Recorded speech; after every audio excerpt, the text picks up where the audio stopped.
Zee 24 तास एक पाऊल पुढे। समाजात वागताना, विधिमंडळात वागताना आपल्यावर फार मोठी राज्यातली एक जबाबदारी आहे। ह्या जबाबदारीने वागलं पाहिजे असं माझं स्पष्ट मत आहे।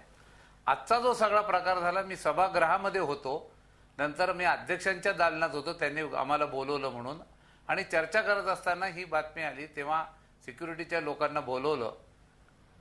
त्या इन्स्पेक्टरनी विधिमंडळात यावं का, त्याला कोणी बोलवलं होतं, त्यांनी गॅलरीत यावं का, गॅलरीतला त्याचा पास होता का, त्यांनी कायदा मोडला का, हे त्या त्या स्तरावरचे लोक त्याची चौकशी करतील। पण मी देखील भारतीय जनता पक्षाचा एक प्रतोद म्हणून, विधानसभेतला प्रतोद म्हणून याचं कधीही समर्थन करणार नाही, आणि आमच्याही पक्षाचे कोणी नेते याचं समर्थन करणार नाहीत, किंबहुना करू नये। आमच्या पक्षातल्या एक रावळचं नाव येते, मी वृत्तपत्रातनं टीव्ही चॅनलवरनं पाहिलं, आणि म्हणून संध्याकाळीच मी त्याला सांगितलं की तुझ्याबद्दल तक्रार आहे, तुझं नाव येत आहे, तुझं काय म्हणणं आहे हे लेखी स्वरूपामध्ये तू दे, कारण माझे गटनेते खडसे साहेब यांनी मला तसा आदेश दिला की आपल्या पक्षातल्या सर्व आमदारांचं शिस्तबद्ध वागणं पाहिजे, आपल्याला हे चालत नाही, आणि त्यामुळे नैसर्गिक न्यायाच्या तत्वानुसार आता त्याचं नाव येत आहे, तर त्याचं म्हणणं आपण ऐकून घेऊ, आणि त्याच्यानंतर पुढची कारवाई पक्ष देखील काय करायचं ती ठरवणार आहे। मला ह्या सगळ्या प्रकरणावरनं असं वाटतं की आम्ही समाजामध्ये बाळा काय, आम्ही काय वर्षानुवर्ष काम करतो आहोत। थोडंसं कुठेतरी एक वर्ग अधिकाऱ्यांच्यातही असा असतो की त्यांना कधीतरी वाटतं कशी आमदाराची जिरवली, कसा आमदाराला झापडला, कसं बोललो, त्यात एक आनंद असतो त्यांना। अशी एक काय त्यांच्या मनात आमदारांच्या बद्दल प्रतिमा असते माहित नाही। आमचे तर अनुभव असे आहेत की आम्ही जिथे जातो तिथे कधीच कुठल्या अधिकाऱ्याशी आमचा वाद होण्याचा प्रश्न येत नाही, कारण आम्ही ठरवलेलं आहे की आपण समाजात काम करताना एक कुठली पातळी आपली गाठली पाहिजे। कालच मी आणि माझा ड्रायव्हर पुण्यातनं जात असताना घाईत ड्रायव्हर बसला आणि त्याने पट्टा नाही लावला, पोलीस आला, दंड फाडायला लागला। मला आत पाहिल्यानंतर तोंडला, साहेब माहिती नव्हतं आम्हाला तुम्ही आत। मी म्हणलं नाही, माझ्या ड्रायव्हरकडनं 100 रुपयाचा दंड तू घे, आणि ड्रायव्हरला सांगितलं तुझ्या पगारातनं मी कापणार आहे। त्याचं कारण असं की नाही तर माझ्या ड्रायव्हरलाही सवय लागेल, ती मला नकोय, हा आमच्यावरचा संस्कार आहे। आणि तो पोलीस अधिकारी म्हणला, साहेब असे आमदार आम्हाला भेटत नाहीत, उलट आम्ही काही नाही केलं तरी आमच्यावरती रागवतात।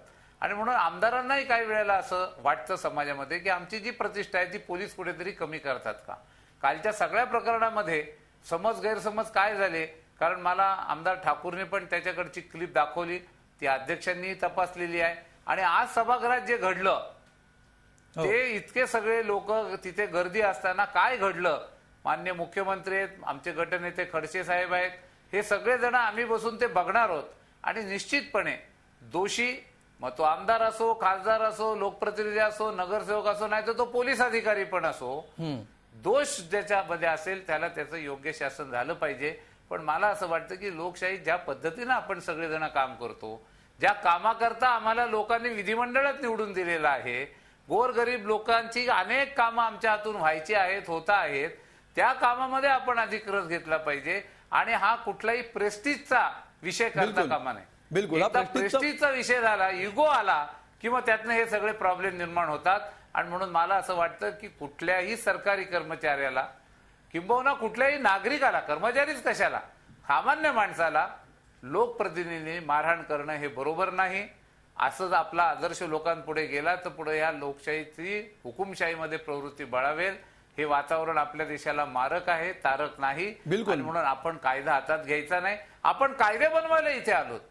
पोलीस अधिकारी वागत नसतील, आमदारांचा अपमान करत असतील तर आम्हाला आयुध आहेत वेगवेगळी, आम्ही त्या आयुधाच्या मार्गात ना, मला आठवतंय की डान्स बारच्या संदर्भात त्या बेदीने आमच्याबद्दल काही बोललं तर त्याला 20 दिवस जेलमध्ये जावं लागलं। हा अधिकार सभागृहाला कायद्याने दिलेला आहे, घटनेने दिलेला आहे। संबंधित पोलीस अधिकारी नीट वागला नसेल तर त्याच्यावरती हक्कभंग आणून त्याला देखील काय शिक्षा करायची हे सभागृह ठरवतं। तुम्ही जास्त करायचं का ह्याचाही अधिकार सभागृहाला आहे, आणि म्हणून कायदा आपण हातात घेता कामा नये।